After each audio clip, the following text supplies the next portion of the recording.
Welcome to the most chaotic video.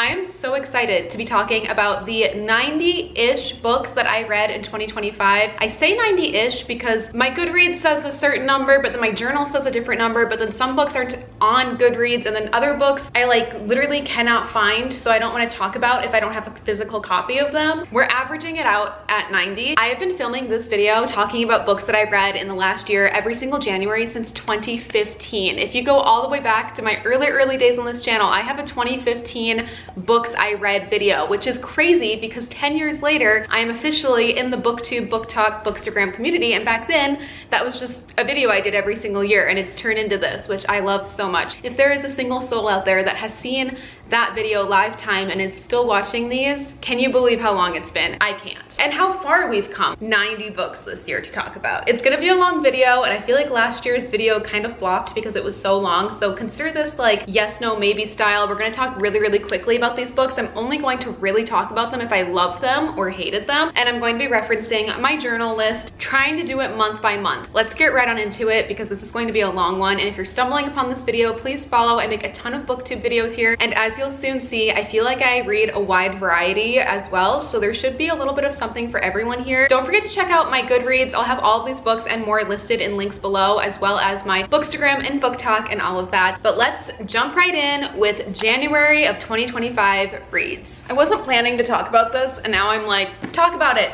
Technically, the first book in my journal that I have down for this year is Kiss Her Once for Me, but then the first book on Goodreads is the one I'm about to talk about. Honorary mention, this was a solid 4-star holiday sapphic romance. Big fan. Okay, the official start of January 2025 was with Rebecca Searles in 5 Years. I did not know what I was getting myself into with this book. This is now officially one of my favorite reads, but at the time, I thought this was going to be like a sweet romance, magical realism book. No, it completely shattered my heart in the best way. 5 stars, read it in 2 sittings, under 24 hours, but the saddest book ever. Like staring at a wall type of sad afterwards, being like, what did I just read and what did she just write? Please pick it up. It was life-changing to me. I love it so much. I could yap actually so much longer about that book because it's so good. The Ballad of Songbirds and Snakes. I wanted to make sure that I read this before Sunrise on the Reaping came out, and dare I say it was probably my least favorite book. I felt like it was a lot longer and I got a little bored reading it. After reading all of them, it wasn't my favorite.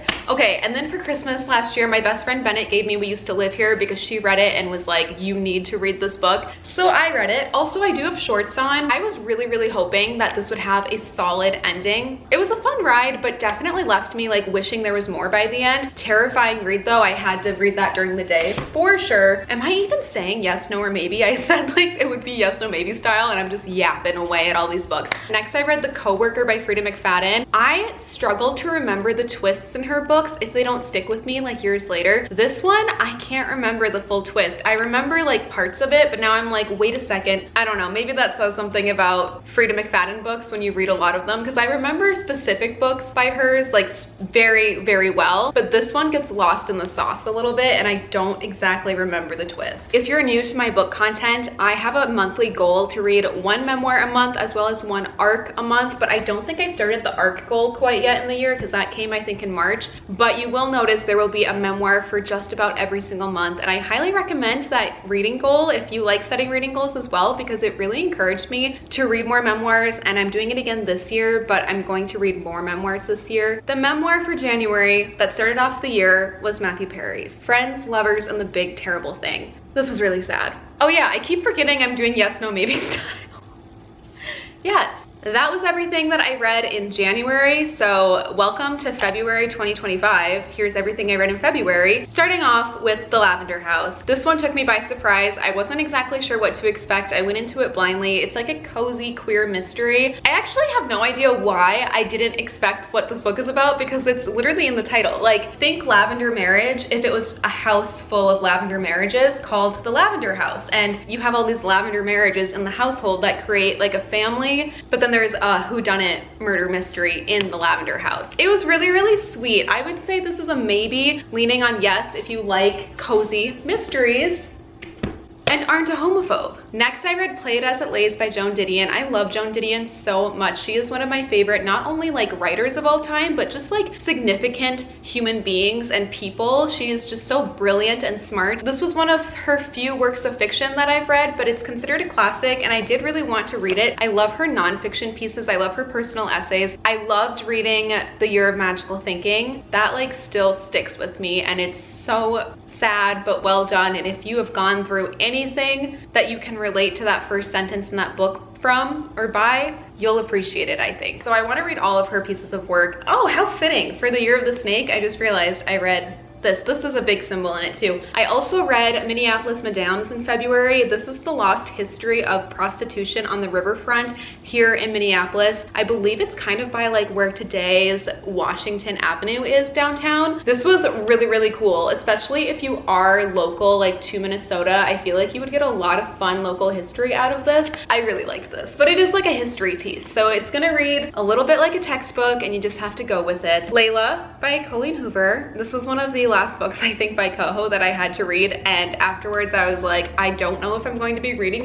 anymore. This is a really, really weird book. I mean, all of her books kind of feel that way, but I don't want to talk too badly about it because like she got us all into reading, or she got like a big chunk of us into reading, including me. Like I definitely was on that train in 2022 reading Ugly Love and It Ends With Us. If you've read this, you know why I can't take myself seriously talking about this book. I also don't want to talk about it because it gives away the plot. It's not a book I would recommend to like an astute reader, but if you're looking for something fun, easy, silly, a little bit WTF, and just like something where you don't have to think when you're reading, give it a try. Next book I read in February was Phantasma. I loved this book. I believe I gave this book 5 stars. Yeah, this was the second 5-star read of the year for me, so that's how you know I loved it. I'm getting more into romantasy and I'm realizing I like romantasies. I also have not read a lot of them, so I think that also influences my opinion on this book because a lot of people that read this genre say that it compares to a lot of other similar books, but I don't have that, so this is going in like with a completely blank slate of the genre, and I really, really liked the game element. The writing was good, the time period was fun. I liked it. Absolutely, yes, recommend. Then I read Roomies by Christina Lauren. I think I made a TikTok talking about like the weirdest parts of this book because I'm pretty sure her brother like slaps her behind at a party, you know, like a yeehaw, like go get 'em girl, but I was like, it was the weirdest book. Next in February, I read The Fiancé Farce, again with the fake dating plot, but this one is sapphic. I love Alexandria Bellafleur. I've only read 2 of her books. Oh, I really want to read, what is it? The Devil there's a new book by her out with Devil in the title, but it's queer and it's gonna be so fun. Yeah, you can never go wrong with her books, honestly. I loved them. The memoir for February was Lily Collins, Unfiltered, No Shame, No Regrets, Just Me. This is my least favorite memoir that I read in the year, and I don't think I would recommend, like, I don't want to say that because it's a memoir, but if we're playing yes, no, maybe, this is a no. Are we still in February? I cannot believe how many books I read low-key during the shortest month of the year. Guess I had nothing else going on that month. Riley Sager's Lock Every Door. Was this really February? I remember reading this book outside. We must have had like a really hot day. I love Riley Sager. I love his thrillers. This was a very solid thriller of his. If you like Only Murders in the Building, you're going to love the vibe of this because it takes place in a very high-end luxury apartment building in New York City. It's very gothic vibes. It's like The Doorman, and just like you can just hear the theme song of Only Murders in the Building, I swear. Like I said, this was a very solid Riley Sager thriller of mine. It's not my absolute favorite by his, but it's not my least favorite. I have a lot of reader friends that say this is like one of their top favorites, and I think the ending like really does it for you. I would still recommend this. I really liked it. The next 2 are the last books that I read in February, starting with Elle Deschênes' Vicious. This is the first book in the Sinners and Saint series about basically like really rich kids and like toxic relationships. That's the best way I can describe it. He is such a brat. The main guy is like this rich bratty kid. It's dual timelines, so it's them in high school and then it's them as adults, and she's working for him as an adult, but they know each other as kids because she lived in his huge mansion because her parents worked in the house, and she hates him. They hate each other. So if you like a good like I hate you love story, It wasn't bad, I'll say that. Like, I did have fun reading this book. I love a good like sprayed edge. And there's also a, what do they describe it? Like a 1.5 sequel, and it's like a novella that's squeezed into the series at the end, and that one is Defy. That one is a forbidden age gap romance. It was pretty fun. Okay, moving on to March. Here are all the books I read in March of 2025. Not in Love by Ali Hazelwood. I was expecting this book to be so much more like raunchier than it was because everyone reviewing it was like saying things like that. I just saw it as like another Ali Hazelwood book. And I don't think I'm like the biggest Ali Hazelwood fan, to be honest. I will keep reading her books, but they're never like blowing me out of like the water with how amazing they are. I don't know, I'm saying maybe because I do know that she has a ton of fans and a lot of people like this book, but it just wasn't doing anything for me. Oh my gosh, speaking of books that were just not doing anything for me, what the fuck was Pretty Girls by Karen Slaughter? Seriously, I cannot believe the hype on this book because I absolutely hated this. This is one of the very, very few books in my life that I actually wish I never read and could remove from my brain. It is so gory, so graphic. There's no reason for it to be that dark and disturbing. Some people, I guess, really like reading dark and disturbing books like that. Go ahead, pick this book up. I couldn't do it, and I finished it. But there was this one description toward the end about a picture. Why would you write that? Why? I can only picture that in my head now. And it's not just me, because I posted a TikTok about this review as well, and I think it's at like 30K. A lot of other people agree with me on that TikTok. Do not read that book. That's like the one very few books here that I will actually say, no, don't read. Now, the memoir for March was Counting the Cost by Jill Duggar. This was very, very good. You're so angry for her and respectively her siblings, specifically the girls that were raised in this. There's a lot in here I feel like that is worth your time to read, but it just breaks my heart at the same time. Jodi Picoult, one of my favorite authors, Between the Lines. This was written with her daughter, Samantha Van Leer. I loved it. It's a YA book and it has a very unique style. I also love how it's kind of in color. Like some chapters are in green font, blue font, black font, and there's illustrations. So this book is one of those cool plots where it takes you into the story and there's a plot going on inside the storybook and then a real plot going on with the reader, a teenage girl, and they start to overlap. You have to go into it with an imagination, an open mind, and something fun to read, because I read this really quickly. Yes, no, maybe? I'm gonna say yes for this one. And then another favorite author of mine, Elsie Silver. How do we feel about what recently happened? Because I kind of feel guilty saying that now because I don't stand with what she wrote and said, and I'm kind of upset that she never made a statement about it. She just kind of buried it. I'm gonna put a pin in what I just said, but I did read Off to the Races by her, and I really did like this book. You can definitely see how much she's grown as a writer. This is the first book in her first series, and she has 3 series now, so you can see how much better she's gotten over time, but it was still a really solid book focusing on horse training and horse riding and all of that. Yeah, I loved it. I loved Billy. She was such a fun character. And then the novella Out of the Gate is in the back of here, and that is like their grandparents' story. It was fine. I wasn't really here for the grandparents like flashback love story, but still good anyway. The last book that I read in March was The Crash by Frida McFadden. Again, I'm having such a hard time remembering the twist of this one. I feel like Frida McFadden's twists, when you start to read a lot of her books, are low-key all the same. Like they all carry the same formula. I didn't hate it, but I didn't love it. If you're curious kind of with my ranking of Frida McFadden's, and this is a very unpopular opinion, not many people feel this way, my favorite book by hers is The Teacher. Like, I'm not even kidding. That book blew me away.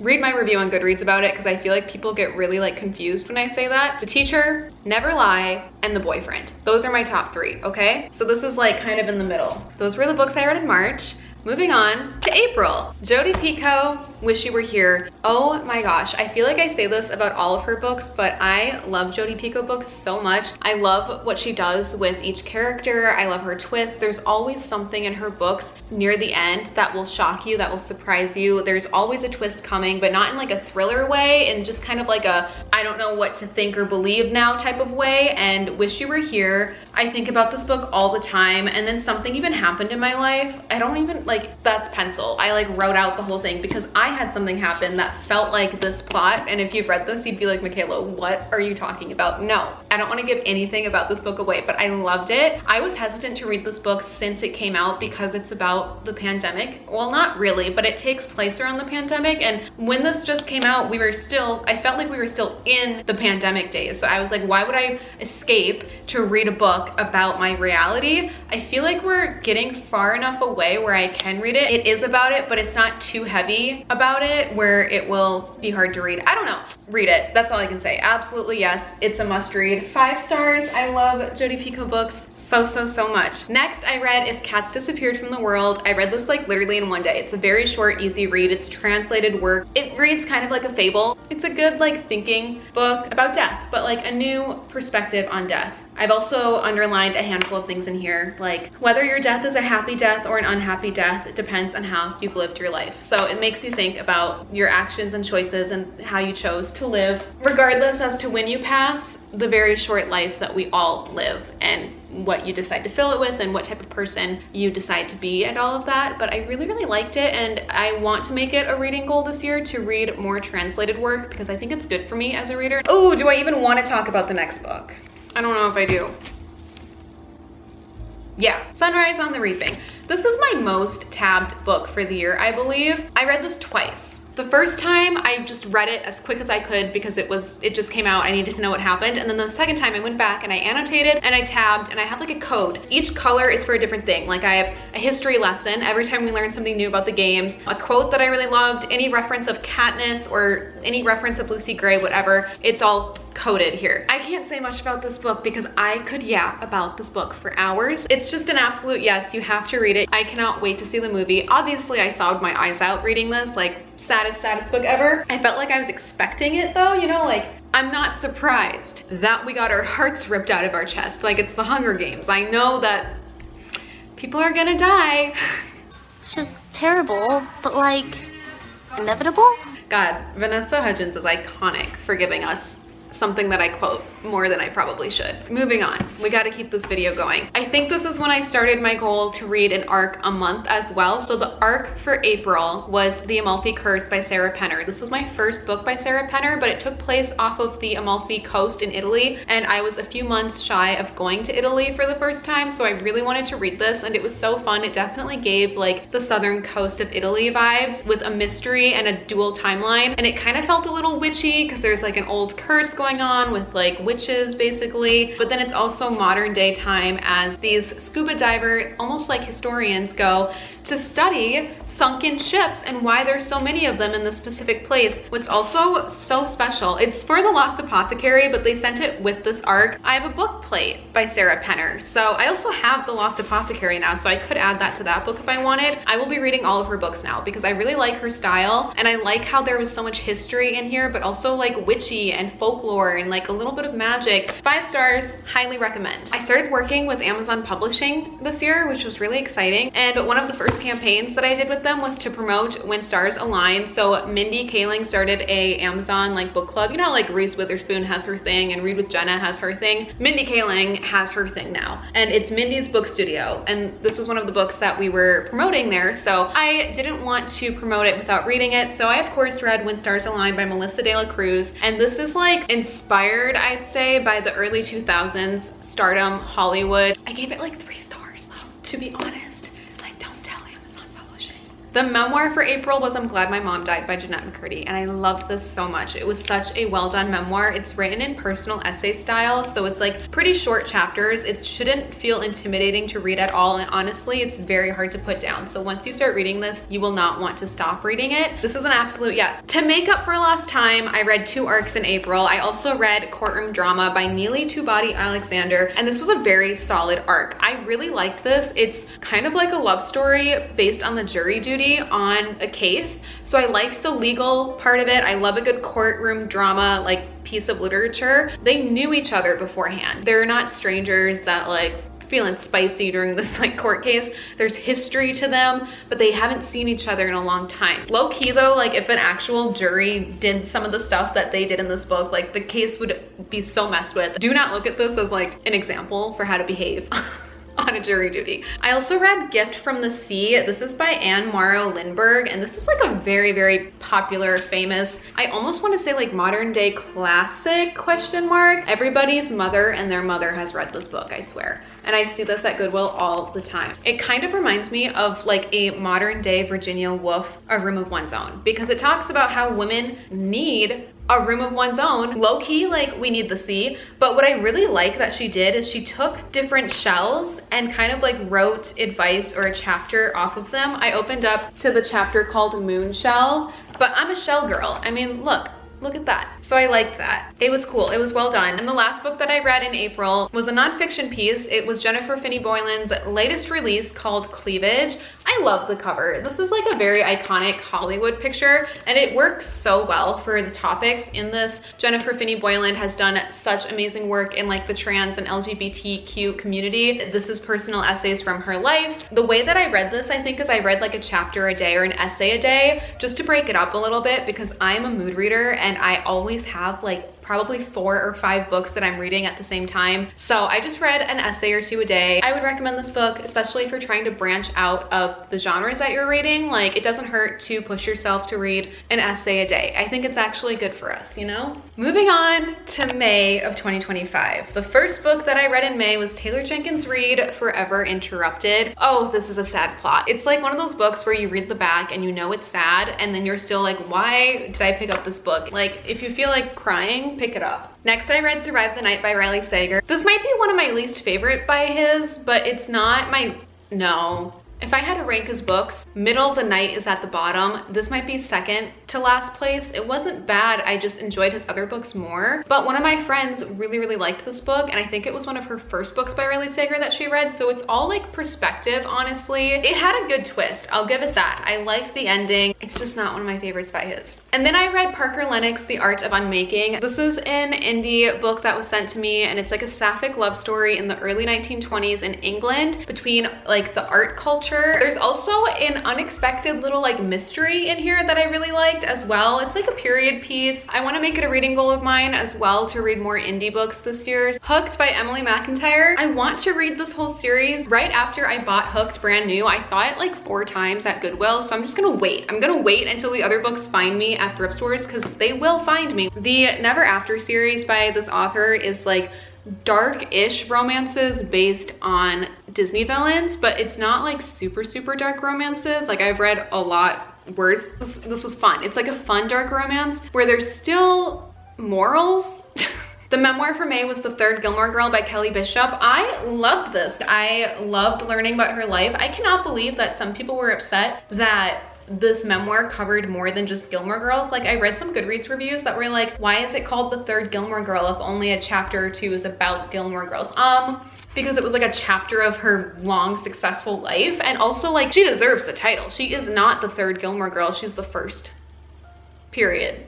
Like, she started that. I think she deserves the first title, not the third title. Anyway, like, Rory is the third Gilmore Girl, let's be real. I loved it so much. I loved hearing about her career. I loved hearing about her life and her husband and her family and like her choices. She had such modern, like, powerful beliefs that were rare for her time, and there's some parts of here where it's like, you go girl. The arc that I read for May was Total Dreamboat by Caitlin Doyle. This is a rom-commy love story on a cruise ship. It was fun until it wasn't, and I've never seen anyone that I follow talk about this book. If you've read it, let me know. This is when I was still trying to double up on arcs a month to catch up, because I missed January, February, and March for arcs. So I read another arc in May called Friends with Benefits. This is by Marissa Cantor. It wasn't as benefit-y as I expected it to be. They basically just move in together. It was kind of boring. Actually, let me rephrase this. It's very similar to an Emily Henry romance. So if you like Emily Henry style romances, you might like Friends with Benefits. But to me, Emily Henry sometimes is a little bit of a boring plot. The Tradwife Secret was next. I loved this book. This was like a solid 5-star thriller. Perfect execution, perfect twist. I really, really liked it. Basically, our main protagonist takes a job as a nanny for a trad wife influencer on her property, and then realizes that like social media is fake. Like everything is not as it seems online, and there's a lot of deeper things going on. And it also like made me look at trad wives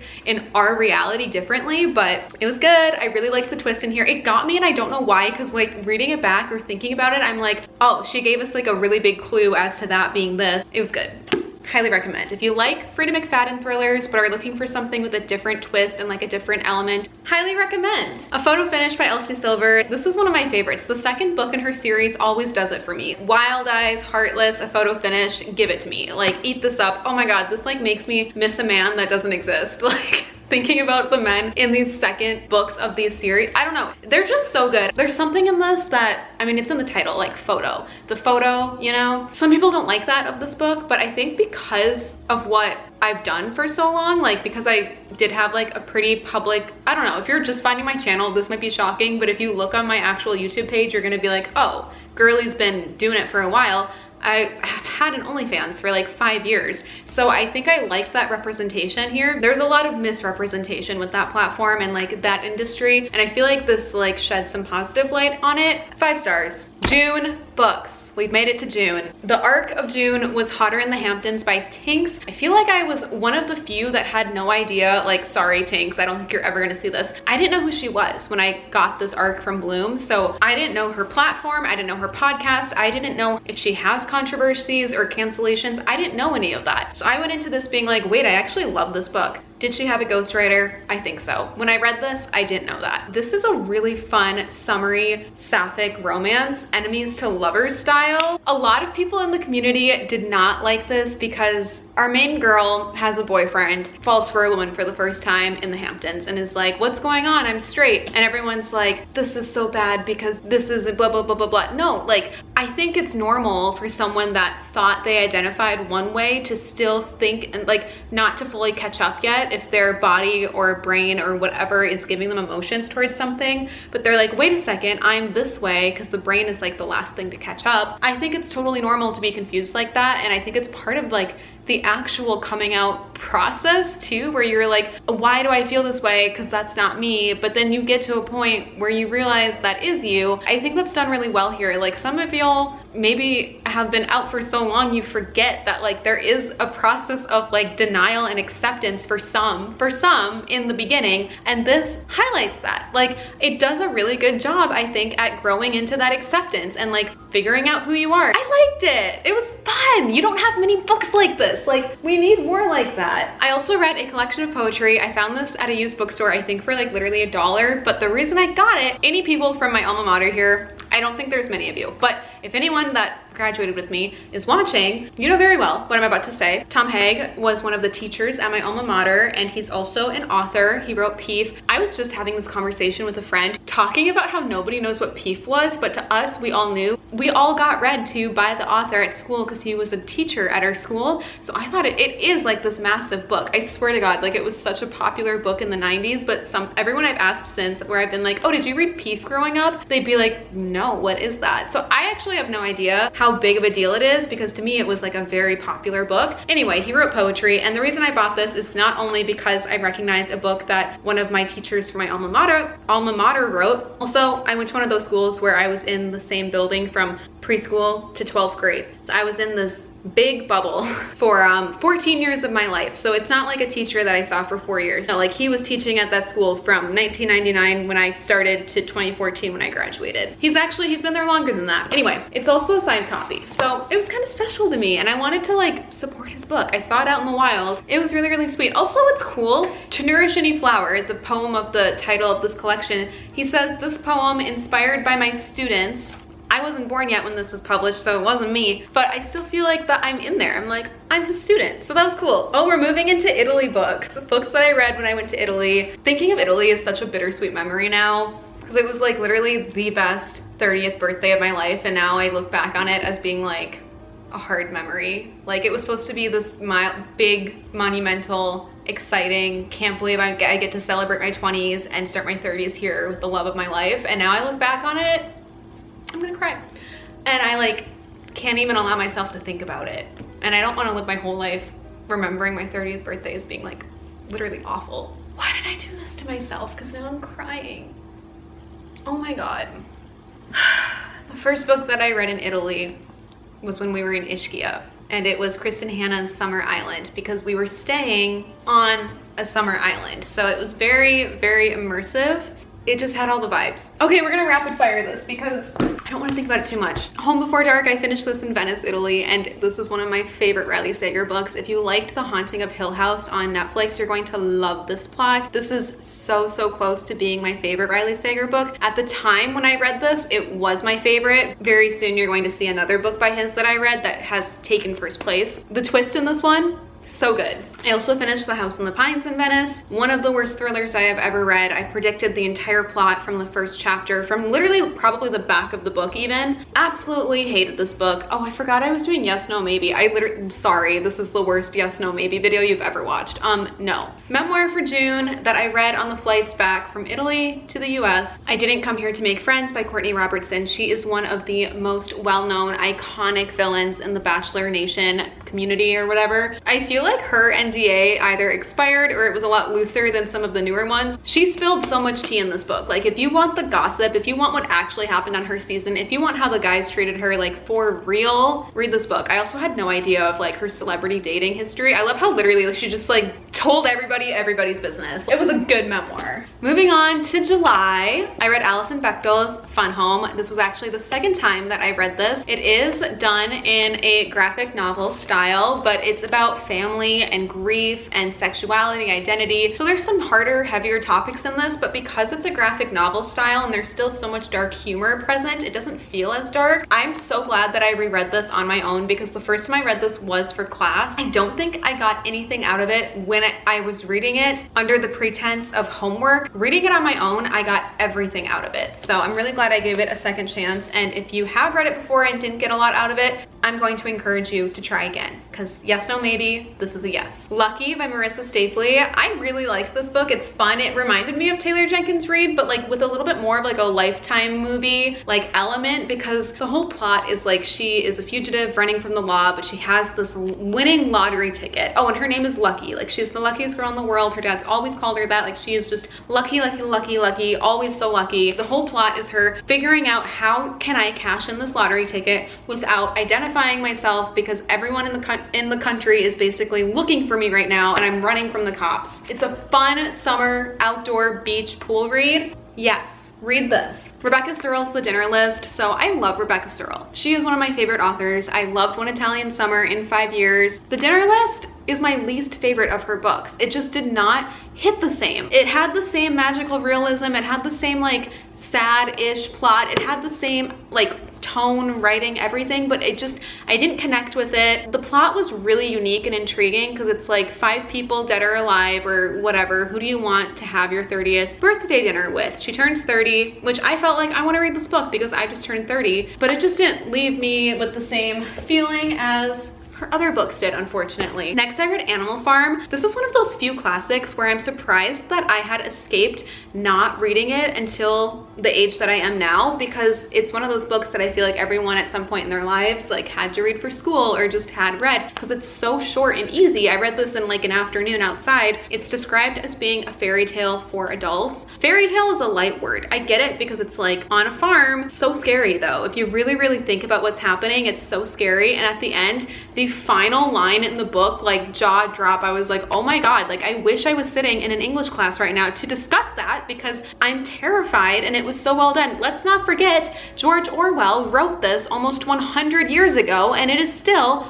relevant, if not more relevant today than ever, which is terrifying to think about as well. If you have somehow not read this yet, the way that I somehow hadn't read it, read it. Like, oh my God, I wanted my mom to read this, my little brother. Like, I need everyone to read this book and like understand what's going on. This should be required reading, whether or not you read it in school. Make it a priority to try classics. If you do not read classics, like I love reading classics, that's a really easy one to start with because it's so short and it's written really easy to read. The memoir for July was Lauren Graham's Talking as Fast as I Can. This was a solid celebrity memoir. It wasn't like insane, it wasn't bad. I love Lauren Graham, so I loved hearing about her time on Gilmore Girls. I loved hearing about her time on Parenthood, two amazing shows that I've binged and loved so much. And I think she's just a sweetheart. Like it was just a sweet book. If you're looking for a good, easy, quick celebrity memoir to read, highly recommend. I'm pretty sure I read that on my flight to LA over the summer too. And then when I was in LA, I read The Haunting of Bryn Wilder. This is a book that my best friend Bennett and I bought together when she was home, I believe last Thanksgiving or last Christmas. And what's really special is we got signed copies by the author Wendy Webb here at Comma Bookstore in Minneapolis. I liked this a lot. Like I feel like some of the reviews did not like this ending. This type of ending, I will always root for. If you have books with this ending, I usually am a fan of it. I can't say more than that because it's like, I hate when people do this with thrillers where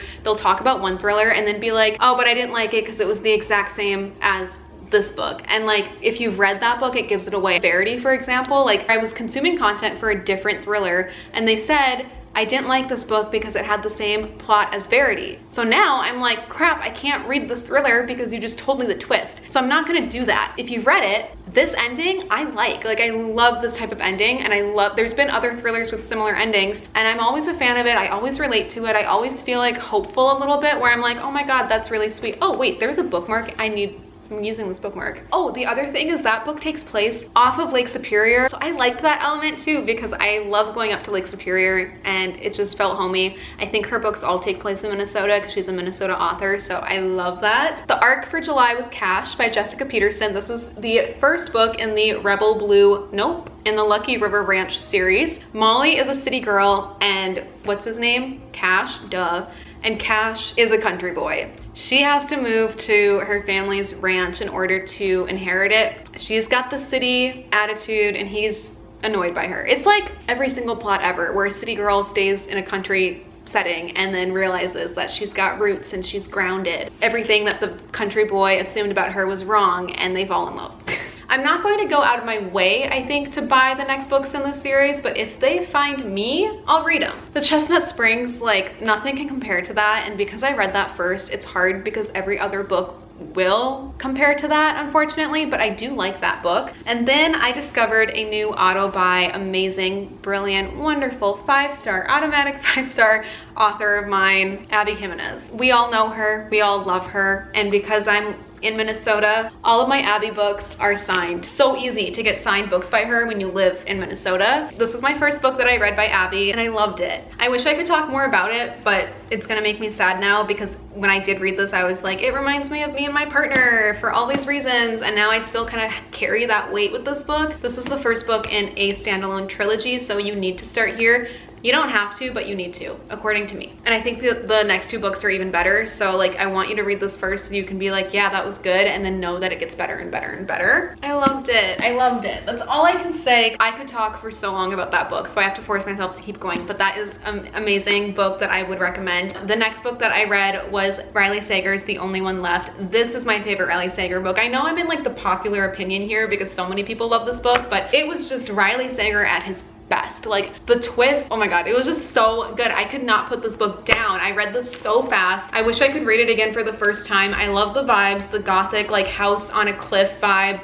Oh, it's so good. Every Summer After by Carly Fortune. Now I read this at a cabin, on a dock, under the sun, so the vibes were there. I think because I read this where I did, it really helped. If I read this like at home right now, I would probably give it a slightly lower rating, but if you're spending your summer looking like this and you're looking for a book to match that, highly recommend. I am excited to try One Golden Summer. That's the one that connects this one, right? I need to read that one. I started reading Meet Me at the Lake next. I should have grabbed it, but it doesn't matter because I DNF'd it. I could not get into it. We'll see if I ever pick up that book again because right now I have no intention to. Moving on to August, Wild Eyes by Elsie Silver. This is the second book in the Rose Hill series, so you already know it's a favorite. I also love that I have like a couple of dried pool pages here that got wet at my pool. Some people might not like that, but I'm like, this has water, I don't know, like water holds memory, and so to me I'm like, This has memory of like my pool isn't. I can't describe it. I just like a loved book. Again, I could talk forever about it. It's so good. Back to Abby Jimenez, yours truly. I love the standalone trilogy that she has. This is the best friend of the main character in the first book, but Abby is so good at like connecting everyone in this big web in all of her books. So I love seeing snippets of my old favorite characters living their lives and like having updates. Sweet, sweet, sweet Jacob. I relate to him so much. It's really nice to have someone that sees you, and Brianna sees him for who he is and is able to love him in the way that he deserves. I could cry. Like, I love this book so much. Read, yes.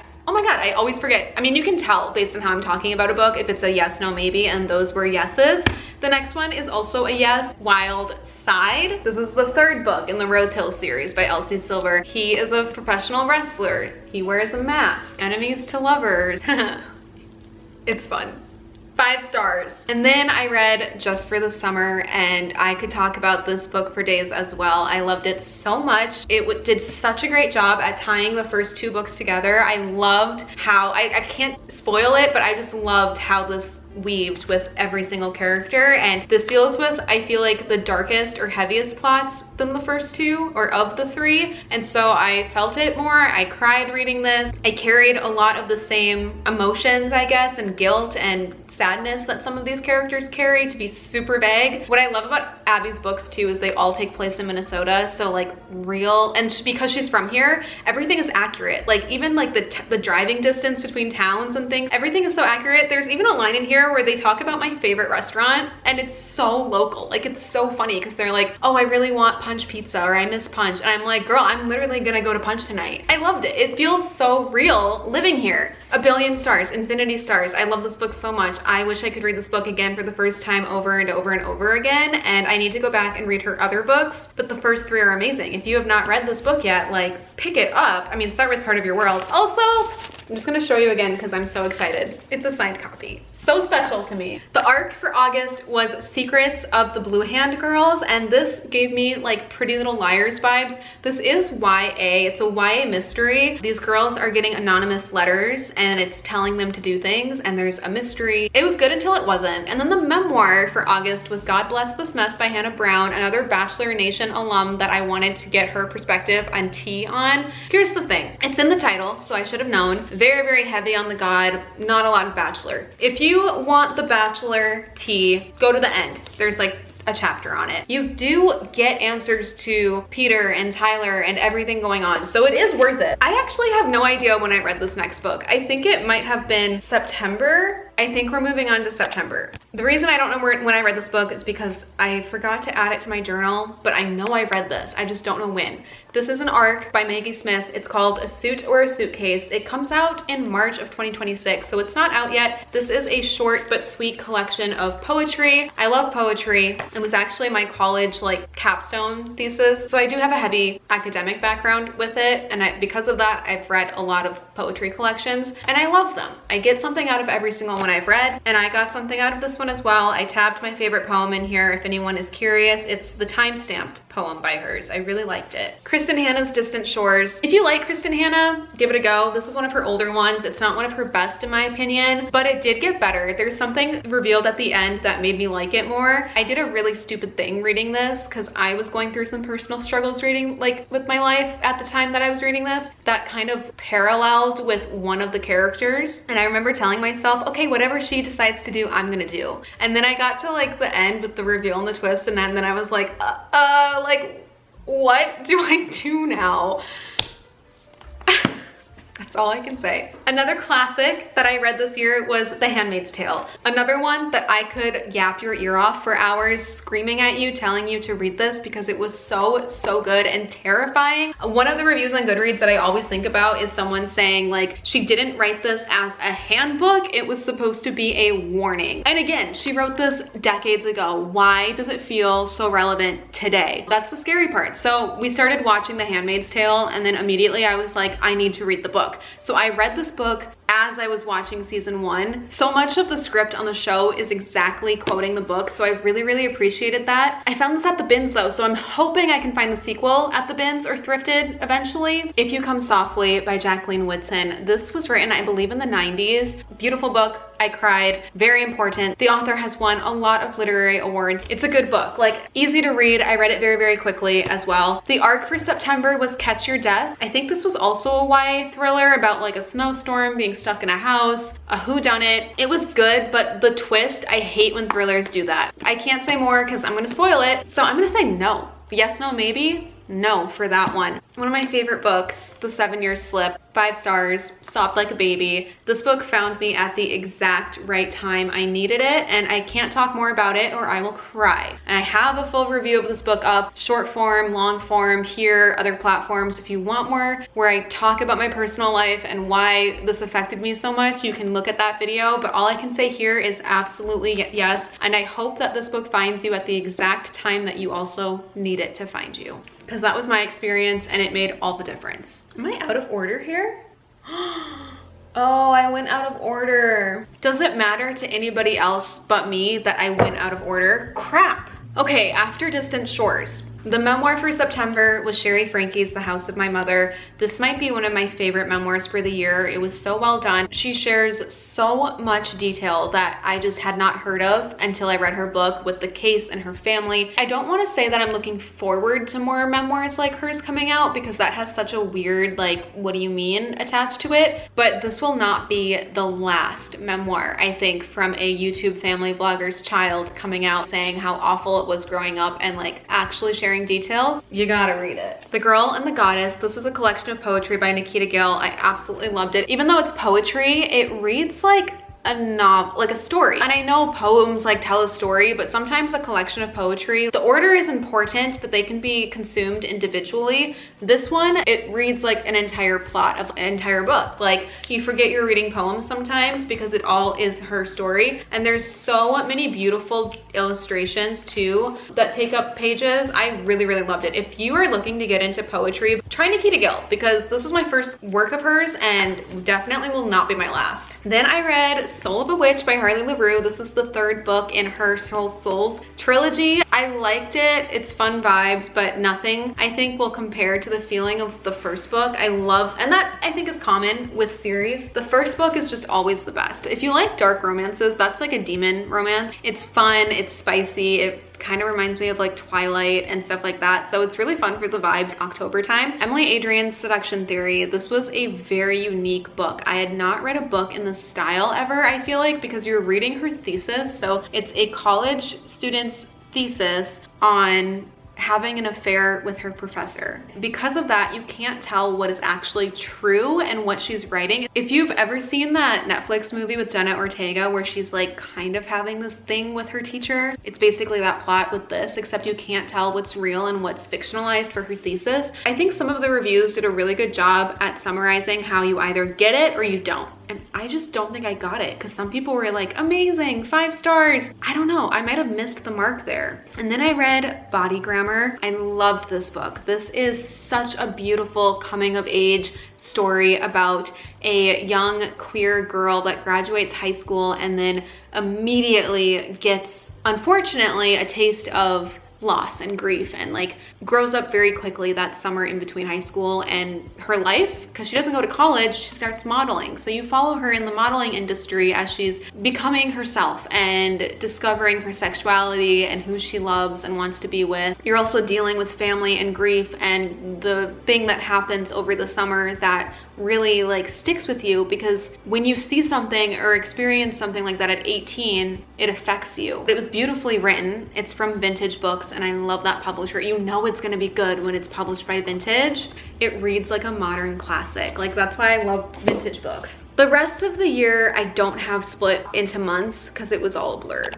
Satan's Affair by H.D. Carlton. I had to read this because this is the prequel to Haunting Adeline, and I read this one next. I don't know, read it at your own discretion. I had FOMO, I wanted to see what it was about. It's not posted yet, but I did like a whole full dedicated reading vlog where I was like, read popular dark romance books with me, and I still haven't read a third book for that video that I want to add. So I'm waiting to read that one, but then when I went through this last couple of months, I was not in like the mood to be reading dark romances, so I have not read it yet. I cannot rationally passionately recommend that book to anyone. I'll just say that. Next, I read Hunting Adeline, and I DNF'd it at this point. See, the bookmark is still there. I don't know if I'm ever gonna come back to this book. I don't know if I can. So much worse than the first book. It was not for me. The arc that I read October, November, we're not safe here. Very similar to Stranger Things. It's like a sci-fi paranormal YA thriller. It's done in a unique style. This was exactly what I needed when I felt like I couldn't read a book because I was going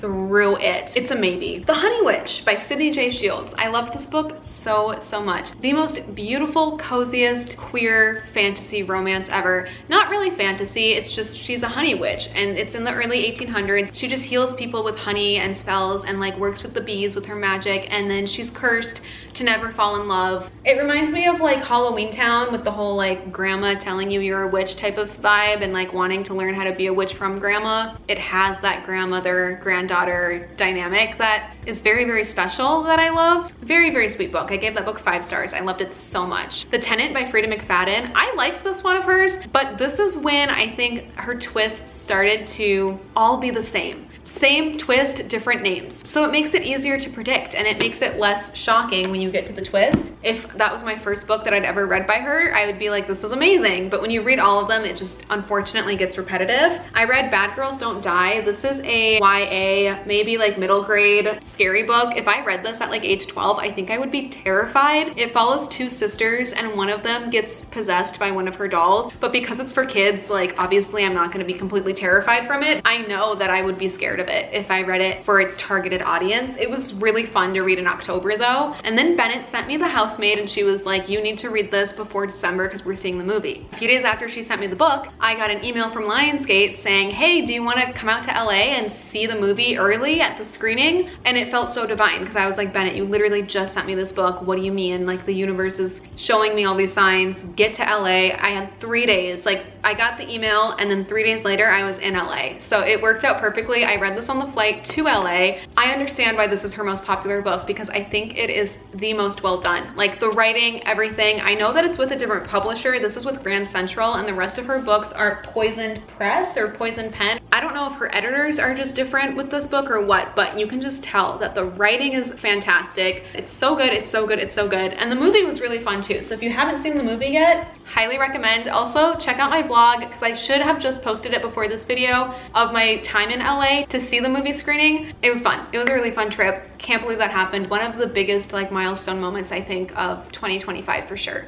One of the few positive parts of 2025. The memoir that I read for this time in my life was Dear Jacob. This was the saddest memoir that I read for 2025. Oh my gosh, especially if you're local and in Minnesota and you know this case, it hits so close to home. It's so sad.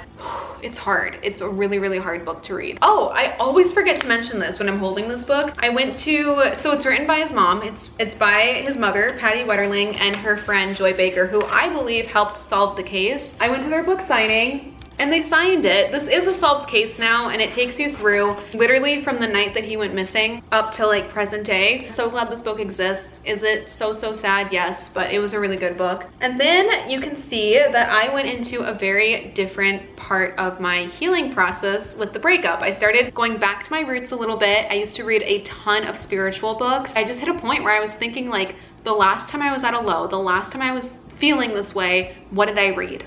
And I was reading Gabrielle Bernstein and Deepak Chopra and like the 4 Agreements, the 7 Spiritual Laws of Success, The Universe Has Your Back, You Are a Badass, like Big Magic by Elizabeth Gilbert. I was reading those books. So I was like, Makayla, like go back to your roots, pick up these books. I read You Are the Universe by Deepak Chopra. I believe that's how you pronounce his name. He is so brilliant. This is so good. It focuses on more of the science and mathematics of spirituality. If you can get through that, like it was kind of heavy on the math and science. Like I really had to focus reading this book. He talks a lot about how your brain does the exact same thing that the universe does. And we live in a conscious universe, and everything in your brain reflects and mirrors what the universe does. It's exactly the title. It shows you how you are the universe. It was healing, it was beautiful, it was everything I needed. Highly recommend, absolutely yes, please read that book. I also reread the Book of Angels this year as well, and this helped with healing a ton. This goes through all types of angels throughout different religions and history. It has spells and rituals, petitions, prayers. And then I also read Awakening to the Fifth Dimension by Kimberly Meredith. Sweetest soul ever. I have been lucky enough to connect with her on socials, and I did one of her Zoom sessions since reading this book. I feel like this book found me at the exact right time. It talks about the 3D, the 4D, and the 5D, and how to align yourself into the fifth dimension, because the fifth dimension is where it is only love and light and magic exists. If you want to manifest, you have to be in the 5D. I treated this book like a textbook. It is tabbed, there's notes in here. I also love how my copy has prayers on the inside of the cover. If you're into spirituality books and if you believe in the concept of the 5D, this is a must read. You need to read this. It's so, so good. It helped me so, so much too. I can't believe I read 3 Kristen Hanna books this year, because I also read Comfort and Joy. I have this thrifted sleeveless hardcover copy, so nothing really to see here, but this is a Christmas novella by Kristen Hanna. I feel like it is so different than her other books. I'm gonna say maybe if you like happy endings, I feel like this is one of her few books that has a happy ending. I just feel like the ending was very weak overall. It was like she had such a good plot going, and then it was almost like she had to hit her deadline or something, and she was like, oh no, and they all lived happily ever after, the end. And I was like, what? Like, how does that even work? I liked it until I didn't. The ending could have been so much stronger. The last book that I'm counting in this video, even though I read a page a day for a year, I finished it. A Year and a Day of Everyday Magic, Witchify Your Life with a Daily Dose of Magic.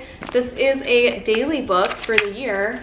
Every single day, there's a little snippet on what to do that day. Cleansing negativity, prosperity. Every single day, I read what that day was about, and it is actually so scary how relevant some of these days were, where I was like, that's exactly how I feel today, or that's exactly what I needed. I have a whole witchy Amazon like category of all of my witchy spiritual books, so I'm gonna leave that down below because there's so many in there that I've read that I recommend. I know that's not like a plot or a fiction or something that's like a book that I read, but I did read it throughout this year. I want to end this video on what I'm currently reading, even though I will also talk about this in my 2026 reading wrap up, but I'm halfway through it right now and I am loving it so much. I just need to give an honorary mention for the book that I finished the year with, that I brought into the new year. It is none other than Laura Stevens' Our Infinite Fates. Oh my gosh. I get so many comments when I talk about this book saying that they didn't like it, but then I also get so many comments saying they absolutely loved it. So I feel like it's a very high, like you either love it or you hate it type of read, and luckily I love it. I think it helps that I also believe in what this plot is about. It hits so good. I kind of hope this is how it is, because when you're going through it, like you just want something to make sense. You want, like, I just want to believe like in another life we did this or we did that or whatever. I also think the writing is beautiful. There's so many parts that I want to like underline and tab, but because I have the gold foiling edges, I don't want any tabbing marks sticking out. It's just stunning. I can't wait to yap more about this book because I'm loving it so far. So what an amazing book to end the year with, and what an amazing year of books overall. I had the best reading year ever, and I'm so proud of myself for hitting over 90 books. My goal for the year was to read 70 books, and to end the year reading 90, I'm very proud of myself. I never would expect to do this, but because I got to 90 books this year, and the last 3 months I was very easy on myself and didn't read as many as I normally did, I'm giving myself the ambitious goal of reading 100 books now for 2026. So we shall see. I think this year though is going to be even better than the last, because every single year I discover my reading preferences and styles and favorite authors more and more, so I'm able to actually read more books that I love instead of just books that flop for me. Please subscribe, go check out my book content, check out my list of books in the description box. All of these and more can be found down there. I have got to go. I actually have dinner plans with a friend that I need to head out for soon, so I'll see you soon in my next video. Happy New Year and happy reading. Bye!